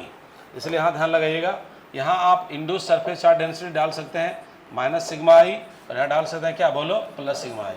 मतलब क्या समझा? मतलब क्या समझा? जो डायपोल मोमेंट इसके पास है और इसकी जो वॉल्यूम है, अगर डायपोल मोमेंट में वॉल्यूम से डिवाइड कर देते हैं तो हमें मिल जाता है क्या? Surface charge density. और प्यारे बच्चों मैं बताना चाहता हूं इसी का एक नया नाम दिया गया है, वो नाम है पोलराइजेशन वेक्टर। अच्छा से बोलिए तो, और अच्छा बोलो ना। और इसको भी पी से डिनोट करते हैं। क्या किससे डिनोट करते हैं बोलो? और पोलराइजेशन वेक्टर निकालने का तरीका भी यही है। पोलराइजेशन वेक्टर निकालने का तरीका यही है, डायपोल मोमेंट बाय वॉल्यूम। तो ये वैल्यू हमारा कितना आ गया बोलो? सिग्मा आई। मतलब एक तरह से पोलराइजेशन वेक्टर किसके बराबर होता है? Surface charge density. तो बोलो इसका यूनिट क्या हो जाएगा, coulomb per metre square. Sound please. आप लोग थक गए, थोड़ा सा और ध्यान लगाओ, बोलो। बताओ पोलराइजेशन वेक्टर न्यूमेरिकली किसके बराबर होता है, surface charge density. Sound please. और अच्छा बोलो, एक मिनट। अच्छा इसमें एगो मॉलिक्यूल होगा, दो मॉलिक्यूल होगा, बहुत सारा मॉलिक्यूल होगा। और अच्छा बोलो, और बढ़िया बोलो। नदी में एक दो बालू है कि बहुत सारे बालू है। तो मान लेते हैं, थकी मत, मान लेते हैं इसके यूनिट वॉल्यूम में मॉलिक्यूल्स n है। कितना बोलो, इसके यूनिट वॉल्यूम में मॉलिक्यूल्स कितना बोलो, n। और प्रत्येक मॉलिक्यूल के पास डायपोल मोमेंट होगा, यस और नो। तो प्रत्येक मॉलिक्यूल का जो डायपोल मोमेंट है उसका स्मॉल p बोल रहे हैं। तो जब n into a small p करते हैं तो निकल जाता है पोलराइजेशन वेक्टर। यानी पोलराइजेशन वेक्टर को ऐसे भी लिख सकते हैं। तनी इसको आगे बढ़ा के दिखाता हूँ, यहाँ पर जरा देखिएगा, आगे बढ़ा रहा हूँ। पोलराइजेशन वेक्टर को ऐसे भी लिख सकते हैं, n इंटू छोटा p। n क्या है, number of molecules per unit volume. नाम बोलो, और अच्छा बोलो। इसको ऐसे भी लिख सकते हैं, n by volume into p, n by volume into p। अब जरा सुनिए, इसका यूनिट बनाना चाहता हूँ, ऐसा यूनिट इसका बनाना चाहता हूँ। नंबर का कुछ नहीं, ये है डायपोल मोमेंट, तो हो जाएगा कुलम मीटर। और वॉल्यूम का क्या होता है, मीटर क्यूब। ओहो कट गया, कट गया, तो बन गया क्या, कुलम पर मीटर स्क्वायर। तो यहाँ से भी यूनिट बन रहा है कुलम पर मीटर स्क्वायर, और यहाँ से भी यूनिट बन रहा है क्या, कुलम पर मीटर स्क्वायर। इसलिए हम पोलराइजेशन वेक्टर को ऐसे भी लिख सकते हैं। हम आगे और बढ़े उससे पहले पूरी बात को रिपीट करता हूँ, फिर इस पर कुछ क्वेश्चन आता है, फिर आगे लेके चलता हूँ। आज का टॉपिक क्या था बच्चों, बताओ। नहीं, हमारा क्वेश्चन का कुछ जवाब दीजिए आप। आप कहेंगे सर पिछले क्लास में डायरेक्ट आप पढ़ाए थे behaviour of conductor in the uniform electric field, आज अचानक आप क्यों behaviour of insulator in the uniform electric field नहीं पढ़ा रहे हैं? तो इसका जवाब पहले आप लोग दीजिए। जवाब ये है, सारे कंडक्टर का बिहेवियर इलेक्ट्रिक फील्ड के अंदर में एक जैसा होता है।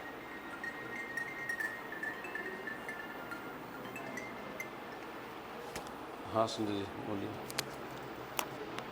हाँ नमस्ते।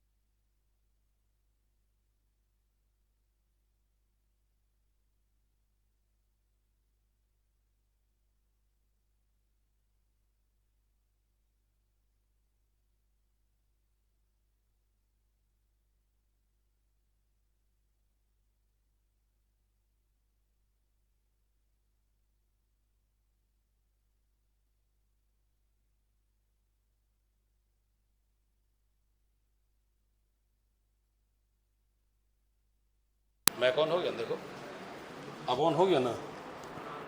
सुनो बच्चों ध्यान से, जो हम आपसे पूछ रहे हैं गौर से सुनिएगा।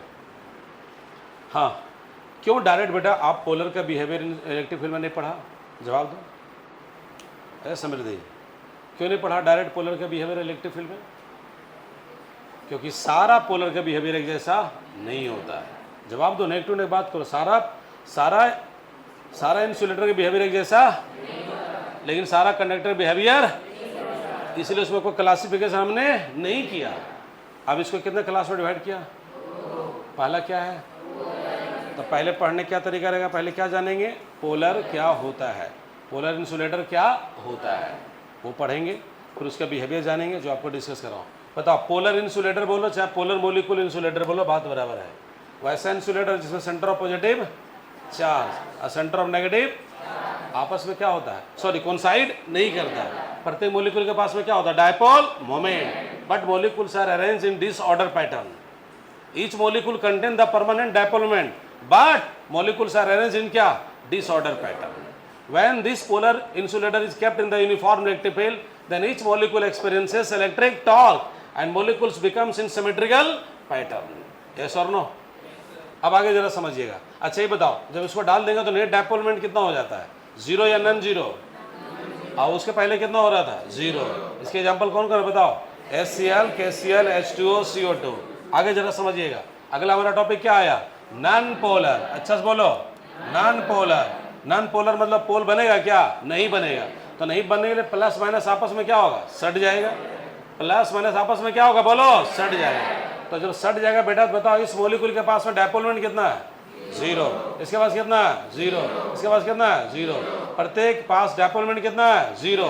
लेकिन मॉलिक्यूल सिमेट्रिकल है कि नॉन सिमेट्रिकल, सिमेट्रिकल। जब इसको इलेक्ट्रिक, इसका एग्जांपल कौन कौन बताओ, N2O2 H2 air, glass, paper, liquid भी आता है, कुछ प्योर वाटर भी आता है। अब जरा सुनो, इसको डालेंगे कहाँ पर, यूनिफॉर्म इलेक्ट्रिक फील्ड के अंदर। आप यूनिफॉर्म बिहेवियर क्यों जान रहे हैं, नॉन यूनिफॉर्म में क्यों नहीं जानते हैं?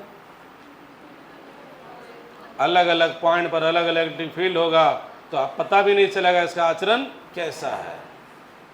पता चलेगा क्या? अलग अलग बच्चा का अलग अलग क्वेश्चन दिया जाए पता चलेगा नीट का स्टैंडर्ड कैसा है।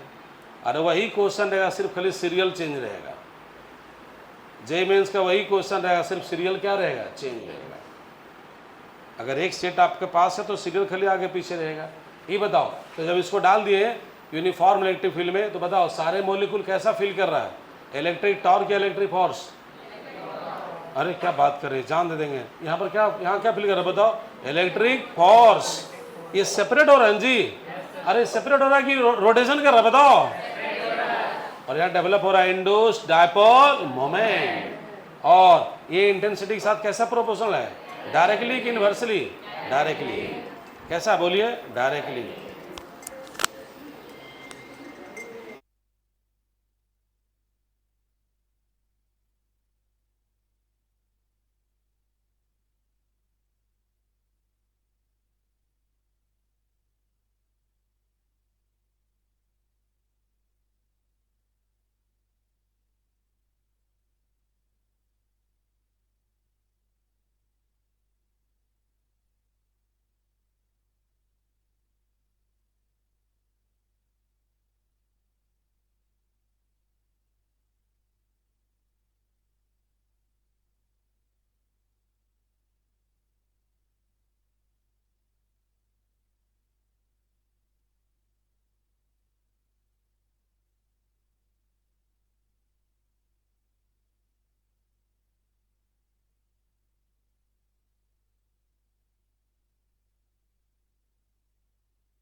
हो गया बच्चों, बताइए कोई दिक्कत भाई होगा ना?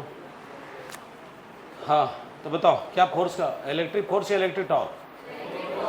Sound please. और डेवलप हो रहा है इंड्यूस्ड डायपोल। अब बताओ ज़्यादा हम किसको यूज़ करेंगे कैपेसिटर में, पोलर या नॉन पोलर? रुको, हम इसमें मन चाहे डायपोल मोमेंट बना सकते हैं और उसमें हमारे पास ऑप्शन, इसलिए इसको ज़्यादा यूज़ करते हैं कैपेसिटर में। क्यों यूज़ करते हैं? क्योंकि इसमें हम एक्स्ट्रा डायपोल मोमेंट को बना लेते हैं, ज़रूरत पड़ने पर हम इसको बना लेते हैं एक्स्ट्रा। और परमानेंट उसमें जो है ऑलरेडी जितना रहता है वो उतना ही रहता है, उसको हम लोग कुछ बना नहीं पाते हैं। आगे ज़रा समझिएगा, अब आगे चलता हूँ। इलेक्ट्रिक पोलराइजेशन क्या है? प्लस माइनस चार्ज को सेपरेट करना। लिखिए, समझिए बात को, आगे देखता हूँ। लिखिए टॉपिक, पहले लिखिए polar insulator. Polar insulator, polar insulator. Polar insulator,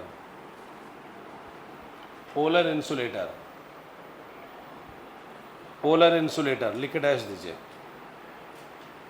that insulator, that insulator, that insulator in which center of positive charge, center of positive charge, center of positive charge and center of negative charge, center of positive charge and center of negative charge, and center of negative charge does not coincide, does not coincide, does not coincide, does not coincide, is called, is called, is called polar insulator, is called polar insulator or polar molecule insulator, or polar molecule insulator, polar insulator or polar molecule insulator, full stop। Example लिखो बेटा, HCl, KCl, CO2, CO2 etcetera, etc लगा दो। नीचे लिखे in this insulator, in this insulator each molecule, in this insulator each molecule, each molecule, each molecule have permanent, have permanent, मैं कौन है ना जी, have permanent electric dipole moment, have permanent electric dipole moment, permanent electric dipole moment, but molecules are, but molecules are, but molecules are arranged in non-symmetrical pattern, but molecules are arranged in non-symmetrical pattern, in non-symmetrical pattern। यहाँ पर एक figure बनाया जाए,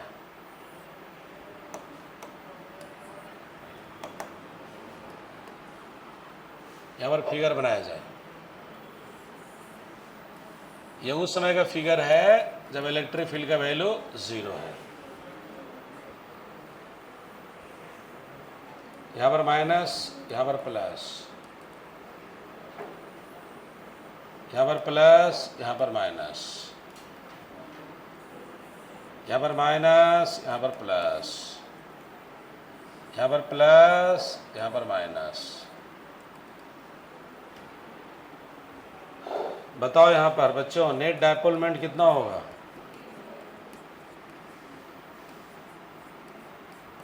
net dipole moment 0। Net dipole moment Anandi समझ में आ रहा है ना? नेट डायपोल मोमेंट कितना होगा बोलो? 0।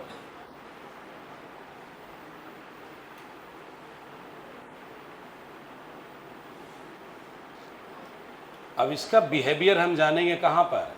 यूनिफॉर्म इलेक्ट्रिक फील्ड में। यूनिफॉर्म है कि नॉन यूनिफॉर्म है? यूनिफॉर्म। नॉन यूनिफॉर्म में पता नहीं चल पाएगा। इवन नंबर ऑफ मॉलिक्यूल्स बनाइए और नेट वैल्यू कितना होगा? 0। Net dipole moment 0। यहाँ दिखा सकते हैं सबका डायपोल मोमेंट, कुछ ना कुछ दिखा दीजिए।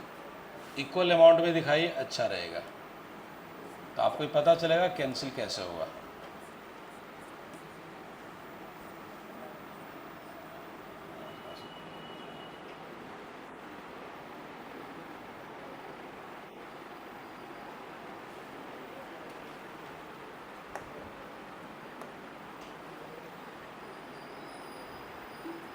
रेडी है बच्चों? समृद्धि बोर्ड की ओर ध्यान लगाओ। अब लिखिए behaviour of polar insulator in the uniform, behaviour of polar insulator in the uniform electric field, behaviour of polar insulator in the uniform electric field, behavior of polar insulator in the uniform electric field। लिखे dash देखे, नीचे लिखे when polar insulator, when polar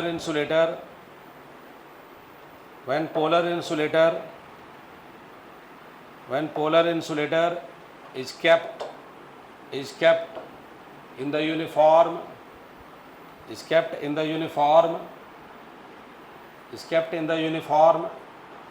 electric field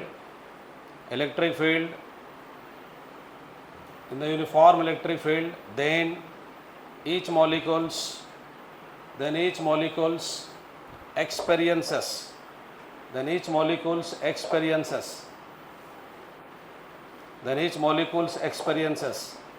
electric torque. Each molecule experiences electric torque and molecules becomes in symmetrical pattern.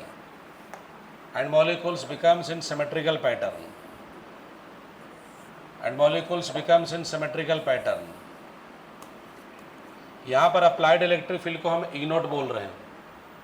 Molecules ऐसे दिखा दीजिए, minus और plus. यहाँ पर ऐसे दिखा दीजिए, माइनस और प्लस सभी सेम ऑर्डर में रहेगा. माइनस और प्लस.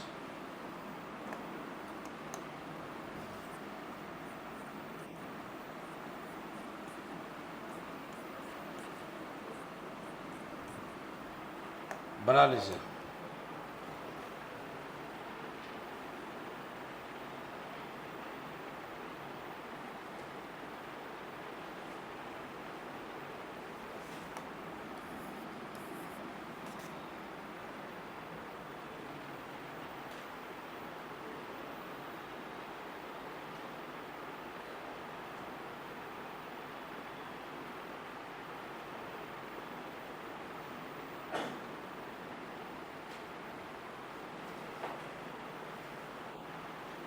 चले आगे.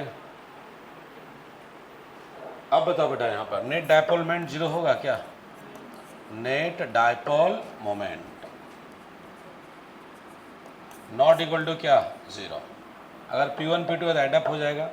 आप ऐसे भी लिख सकते हैं P equal to P1 plus P2 plus P3 plus dot dot dot dot Pn. और अगर सबका इक्वल है तो NP हो जाएगा.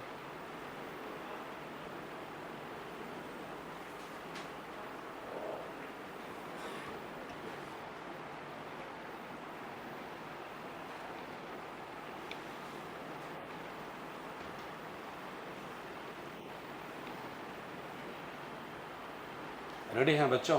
कोई दिक्कत नहीं है. अब आइए अगला टॉपिक, नन पोलर इंसुलेटर. थोड़ा स्पीड बढ़ा के रखिए, कुछ क्वेश्चन बनेगा, ज़्यादा फील आएगा. Non polar insulator.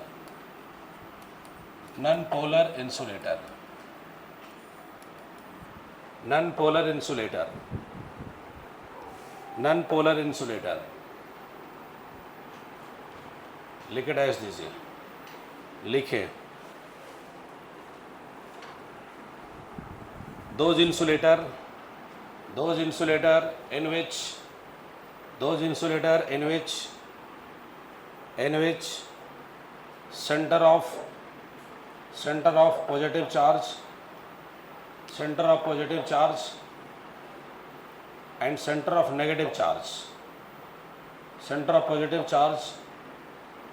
of negative charge is coincide is called बोलो non polar insulator. Is called non polar insulator.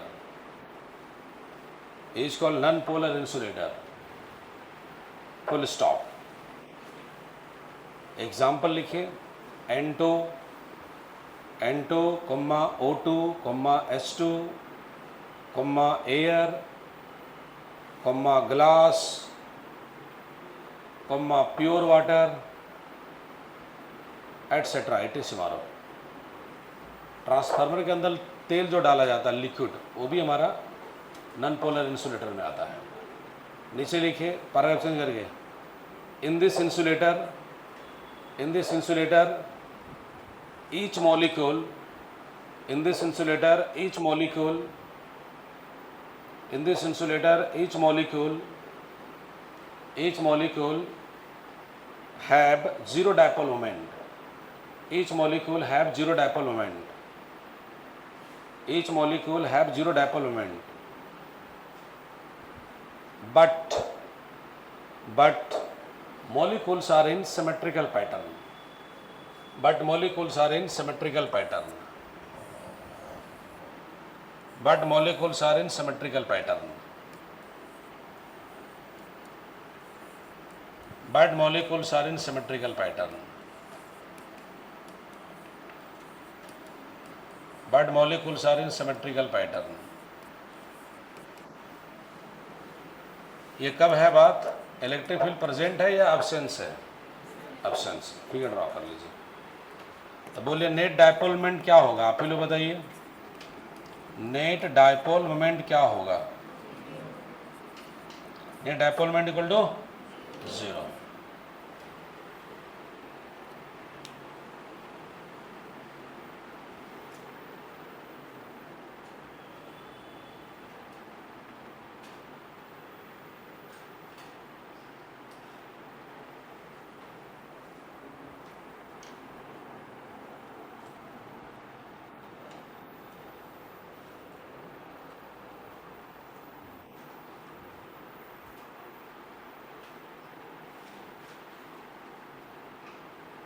Ready है? बहुत बढ़िया। अब आप लिखिए। अब इसका क्या जानेंगे बताओ? बिहेवियर। कहाँ पे? यूनिफॉर्म। क्या नॉन यूनिफॉर्म में समझ सकते हो? नहीं, क्योंकि अलग अलग जगह फील्ड का वैल्यू अलग अलग रहेगा, तो इफेक्ट भी अलग अलग तरीका से पड़ेगा, पता भी नहीं चल पाएगा। लिखिए behaviour of non polar insulator, behavior of non-polar insulator in the uniform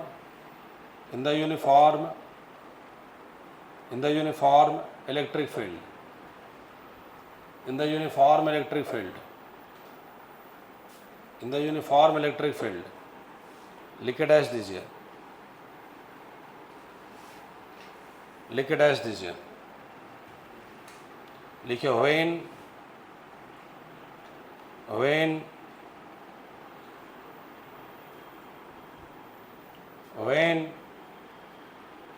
non-polar insulator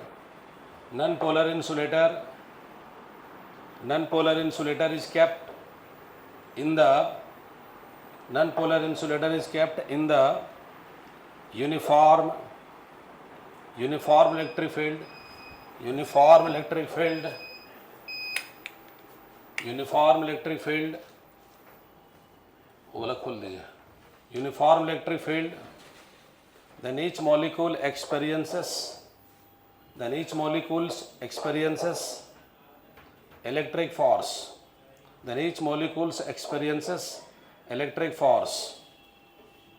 each molecule experiences electric force and dipole moment is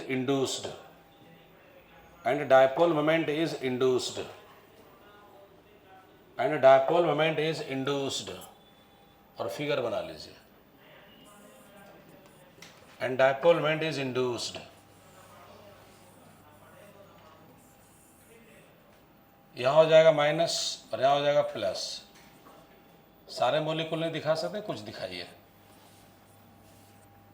यहाँ माइनस और यहाँ प्लस, यहाँ माइनस और यहाँ प्लस, यहाँ माइनस और यहाँ प्लस, यहाँ माइनस और यहाँ प्लस, यहाँ माइनस और यहाँ प्लस। बोलिए, सबके पास में आ गया क्या? Dipole moment. ये इंड्यूस हुआ कि नहीं? इसलिए इसका नाम है क्या बताओ? Induced dipole moment. क्या नाम है बेटा? Induced dipole moment. और अगर हम इंटेंसिटी के साथ, स्मॉल पी ध्यान रखिएगा, इंटेंसिटी के साथ रिलेशन बनाएंगे तो डायरेक्टली होगा कि इनवर्सली? डायरेक्टली।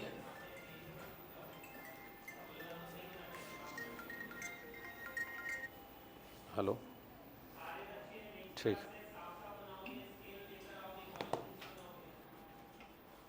डायरेक्टली होगा कि इन्वर्सली बताइए? डायरेक्टली। जैसे प्रोपोर्शन हटाएंगे कांस्टेंट आएगा, यहाँ कांस्टेंट आता है alpha epsilon into A not, यहाँ तक आ जाइएगा, alpha epsilon into A not.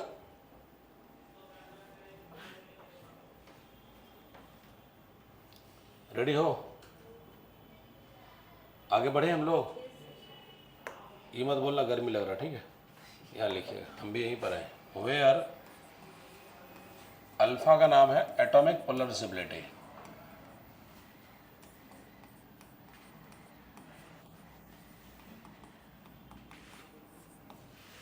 Atomic polar stability, its value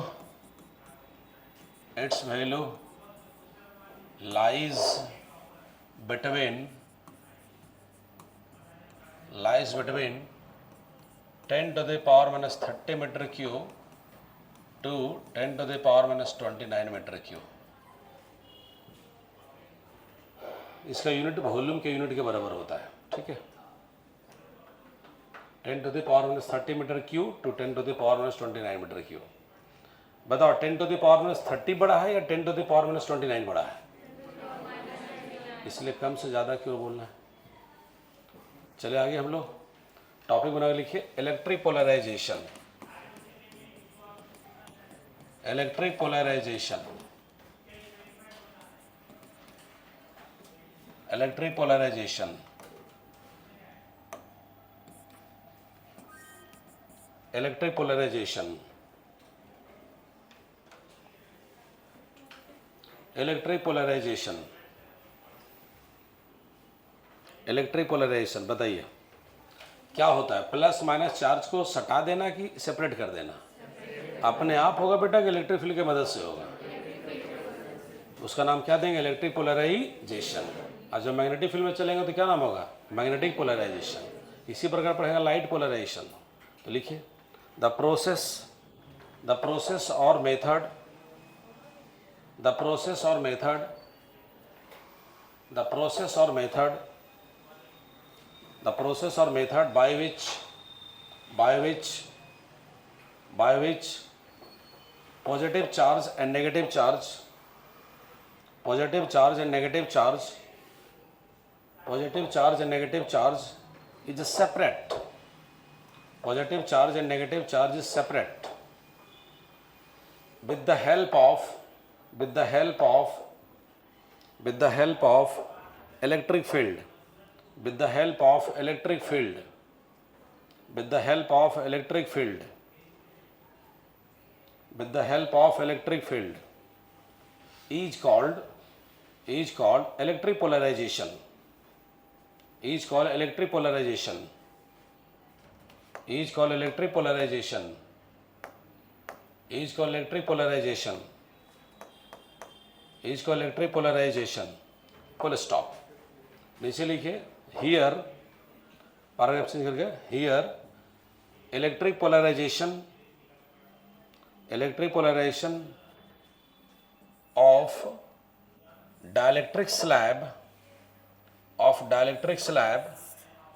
मोटा प्लेट ले रहा हूं, dielectric slab is as shown in figure, is as shown in figure, is as shown in figure. यहाँ पर हो जाएगा ऐसे, माइनस क्यू आई, यहाँ पर plus Q I. Applied electric field हमारा ई नोट है, ये हो जाएगा minus minus minus minus minus minus, इधर माइनस हो जाएगा, और यहाँ पर plus plus plus plus plus plus plus plus. इसके अंदर जो इलेक्ट्रिक फील्ड बनेगा उसको ई आई बोलेंगे, इसका डायरेक्शन इधर। ये डाइलेक्ट्रिक स्लैब है, dielectric slab, dielectric slab, dielectric slab.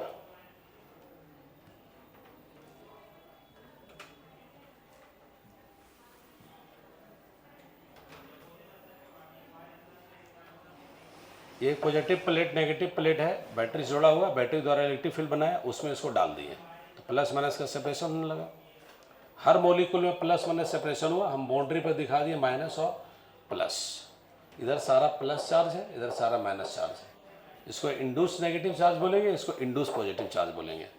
अगर इसका सरफेस चार्ज डेंसिटी दिखाएंगे तो माइनस सिग्मा आई और यहाँ पर plus sigma I.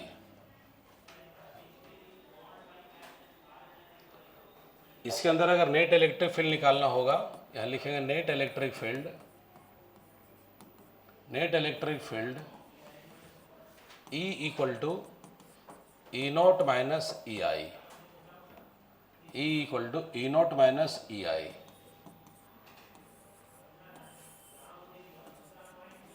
Where E naught equal to applied electric field,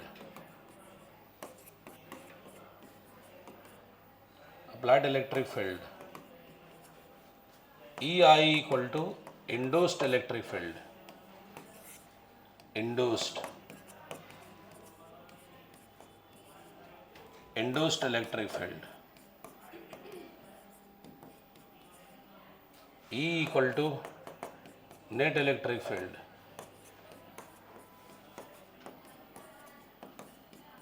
net electric field, net electric field।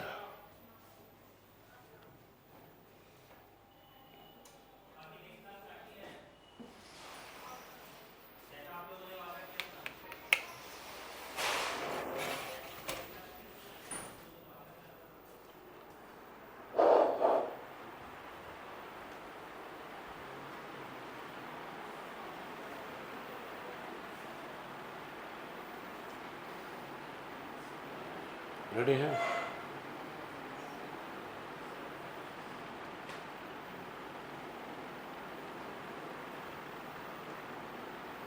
आगे बढ़े बेटा, टॉपिक बना के लिखिए जरा। अगर पूरा नोट कर लिया तो ई लिखिएगा कंप्लीट ई, साइलेंट नोट मत कर दिया गलती से, ई कंप्लीट ई लिखिएगा।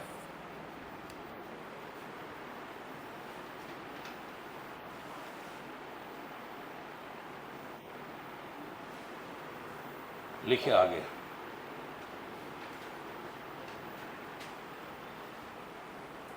Dielectrics, dielectrics, dielectrics. बोलिए डाइलेक्ट्रिक्स कौन होता है? Conductor, insulator.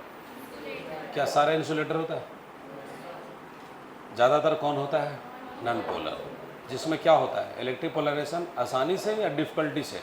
आसानी से। लिखिए those insulator in which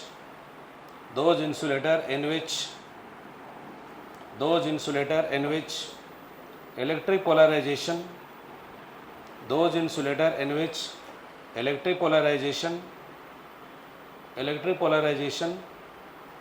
easily takes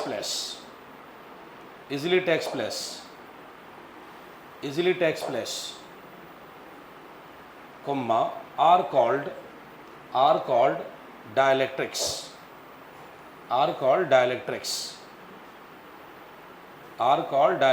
comma डाल के लिखिए are called dielectrics। सेंटेंस को प्रॉपर लिखना चाहिए। are called क्या बोलो? dielectrics। एग्जाम्पल लिखिए glass, paper, comma air, comma pure water etcetera. इस एग्जाम्पल में देखिए तीनों चीज़ को टच किए हैं, सॉलिड, लिक्विड और गैस। इसे पता चलेगा डाइलेक्ट्रिक्स तीनों स्टेट में होता है, सॉलिड में, लिक्विड में और गैस में। क्लियर है? अब आप लिखिए अगला टॉपिक डाइलेक्ट्रिक कांस्टेंट। अगला टॉपिक लिखिए dielectric constant, dielectric constant bracket में के, डाइलेक्ट्रिक कांस्टेंट ब्रैकेट में के और इप्सिलॉन आर। आप कंफ्यूज मत होना, कूलम्स लॉ में के हमारा क्या था? Coulomb's constant. वहाँ डाइलेक्ट्रिक कांस्टेंट नहीं था, वहाँ के का नाम क्या था बताओ? Coulomb's constant. इसलिए ऐसा मत सोचना जहाँ के रहेगा वो डाइलेक्ट्रिक कांस्टेंट है, या जहाँ के रहेगा वो कूलम्स कांस्टेंट है। बार बार के यूज़ होगा, आगे हम पढ़ेंगे मैग्नेटिक फील्ड, वहाँ भी के का यूज़ करेंगे। कांस्टेंट में जनरली सी चाहे के हम लोग यूज़ करते हैं, तो बार बार यूज़ होता है, तो इसलिए आपको टेंशन लेना नहीं है।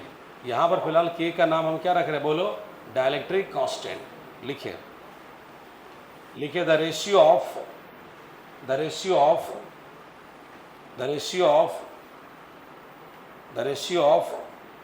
applied electric field intensity, the ratio of applied electric field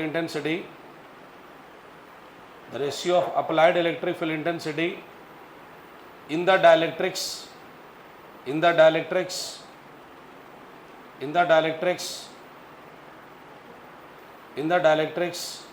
to the net electric field intensity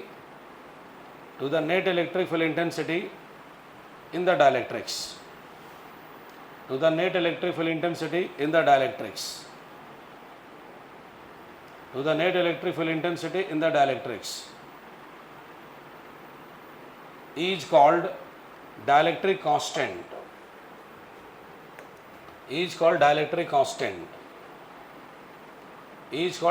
constant,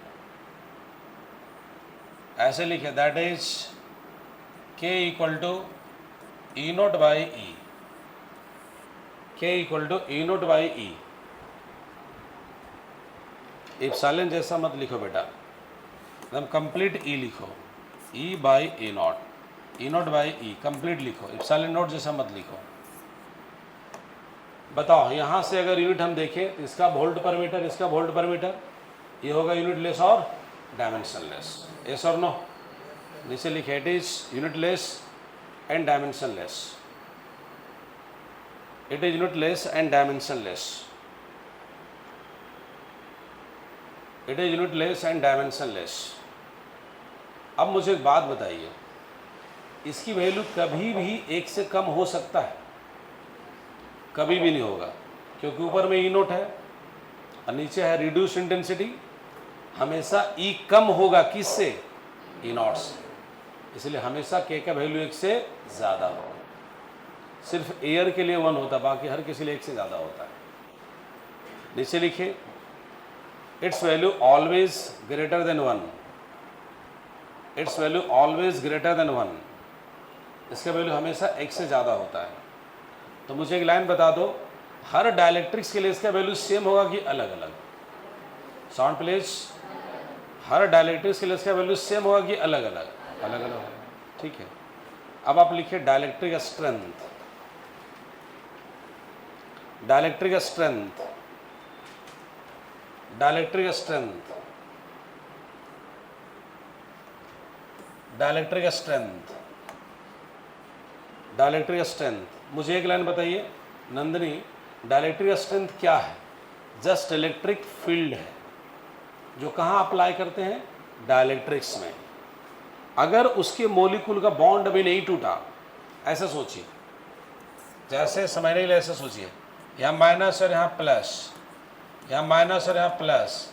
suppose करो हम यहाँ पर अप्लाई कर दिए हैं 100 वोल्ट पर मीटर का इलेक्ट्रिक फील्ड, और ये बॉन्ड टूटा नहीं, लेकिन तुम टूटने वाला है। अगर 100 पॉइंट समथिंग बढ़ाओगे तो बॉन्ड क्या होगा? टूट जाएगा। तो बोलो ये मैक्सिमम इंटेंसिटी बर्दाश्त कर रहा है या मिनिमम? मैक्सिमम। तो यही इसका कहलाएगा डायलेक्ट्रिक स्ट्रेंथ। तो अगर कभी इसमें हम 90 वोल्ट पर मीटर वाला इलेक्ट्रिक फील्ड अप्लाई कर देंगे तो क्या ये लिमिटिंग पोजीशन में आ जाएगा? नहीं आएगा। लिमिटिंग पोजीशन मतलब टूटने वाला कंडीशन। इसका लिमिटिंग पोजीशन बॉन्ड का कब आ रहा है? जब इलेक्ट्रिक फील्ड कितना होता है? 100 वोल्ट पर मीटर। तो यही इसका कहलाएगा डायलेक्ट्रिक स्ट्रेंथ। क्या दूसरा सब्सटेंस के लिए डायलेक्ट्रिक स्ट्रेंथ यही होगा, या इससे ज़्यादा भी हो सकता है, इससे कम भी हो सकता है? तो यानी oh maximum electric field intensity that can be withstand by the dielectrics just in limiting position of electric polarisation. Electric polarisation का मतलब लिमिटिंग पोजीशन में हो, बॉन्ड टूटने वाली कंडीशन में हो, तो उस समय जो मैक्सिमम इलेक्ट्रिक फील्ड है वही कहलाता है क्या? Dielectric strength. तो बताओ डायलेक्ट्रिक स्ट्रेंथ इलेक्ट्रिक फील्ड है या वोल्टेज है? इलेक्ट्रिक फील्ड है, इसलिए इसका यूनिट क्या बनेगा? Volt per metre. इसलिए एनसीईआरटी बुक देखिएगा, हर डायलेक्ट्रिक्स का डायलेक्ट्रिक स्ट्रेंथ टेबल बना दिया हुआ है, तो उसको रट्टा मारने की कोई ज़रूरत नहीं है। अगर शौक से दो चार को माइंड में रख लेते तो रख लीजिए, रट्टा मारने की कोई ज़रूरत नहीं। सब लिखा लगा इतना वोल्ट पर मीटर, इतना वोल्ट पर मीटर। तो वोल्ट पर मीटर मतलब क्या है? इलेक्ट्रिक फील्ड है। लिखिए डेफिनेशन, लिखिए that maximum electric field intensity, that maximum electric field intensity, that maximum electric field intensity applied in the dielectrics, applied in the dielectrics, applied in the dielectrics, which can be withstand, which can be withstand, which can be withstand, withstand मैंने बर्दाश्त करना, withstand, which can be withstand just before electric breakdown, just before electric breakdown, just before electric breakdown, just before electric breakdown, comma, is called dielectric strength, is called dielectric strength of that dielectrics, is called dielectric strength of that dielectrics। बताओ इसकी value हर dielectrics के लिए same या अलग अलग? नीचे लिखे it's SI unit is volt per metre, its SI unit is volt per meter, its SI unit is volt per meter, full stop। its value is different for different dielectrics, its value is different for different dielectrics, its value is different for different dielectrics।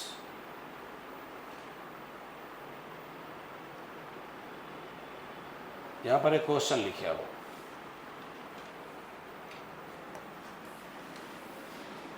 यहां पर एक question लिखिए,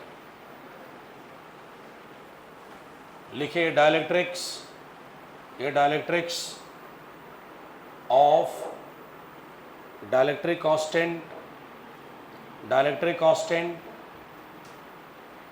10, dielectric constant 10 and applied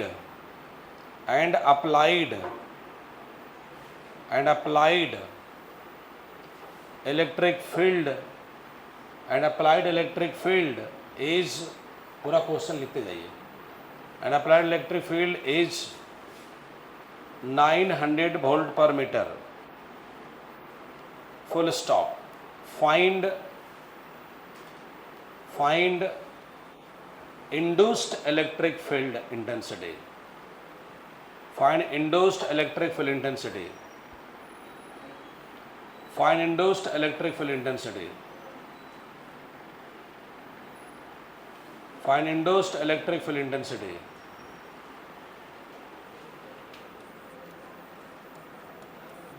find induced electric field intensity। Question अब पूरा लिखे नहीं था, फटाफट कैलकुलेशन कर रहे थे। डायलेक्ट्रिक कांस्टेंट कितना है बताओ? 10, और अप्लाइड कितना है? 900 वोल्ट पर मीटर। आपको निकालना है EI, ठीक है, इंडोस्ट निकालना है। तो सबसे पहले यहाँ चलिए K equal to E0 by E, K का वैल्यू 10, E0 का वैल्यू 900 और यहाँ पर E क्रॉस करो, E इक्वल टू कितना आया? 10 वोल्ट पर मीटर। ए ना जी, सही है ना? अरे सही है ना भाई। अब हमको निकालना है क्या? इंडोस्ट। ई के जगह पर क्या डाल देंगे? E0 माइनस EI, इधर कितना है बोलो? 90। तो E0 का वैल्यू कितना है? 900 माइनस EI इक्वल टू 90, इधर ले आओ। 900 माइनस 90 इक्वल टू EI, बोलो कितना हो रहा है? 800 इक्वल टू क्या? EI। 100 EI equal to 810 volt per metre, that is your answer. यही आया था ना, आप क्वेश्चन लिखे फटाफट फटाफट बना दिया, ठीक, कोई बात नहीं, हमको उससे कोई इतराज़ नहीं है, आप फटाफट बना लिया, अच्छा किया। ये लिख के बनाएगा तो और अच्छा रहेगा, मेमोरी में रहेगा हमेशा।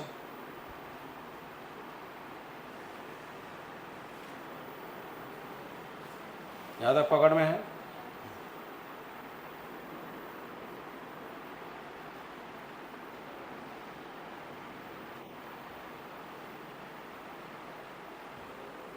अगला क्वेश्चन लिखिए।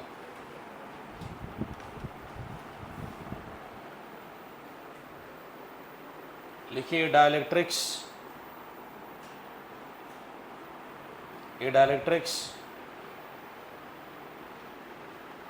लिखो बेटा, आराम से लिखो। A dielectrics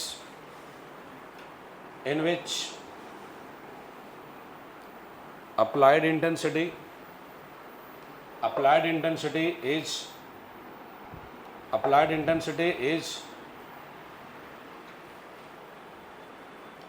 intensity is 100 volt per meter and induced intensity is 60 volt per meter. Induced intensity is 60 volt per meter, full stop. Find dielectric constant. Find dielectric constant. Find dielectric constant. बनाइए।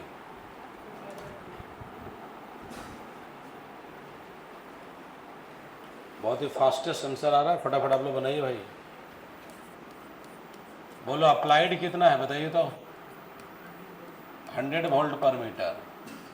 Induced कितना है बोलो? 60। सबसे पहले net निकाल लो, net intensity निकाल लो। E naught minus E I, E naught का वैल्यू 100 और इसका वैल्यू 60, ये कितना हो गया बोलिए? 40 वोल्ट पर मीटर। अब लगा दिए फार्मूला सेंस, के बराबर ई नॉट बाई ई, तो यहाँ हो जाएगा के बराबर ई नॉट का वैल्यू 100 और ई का वैल्यू कितना है 40, कट गया।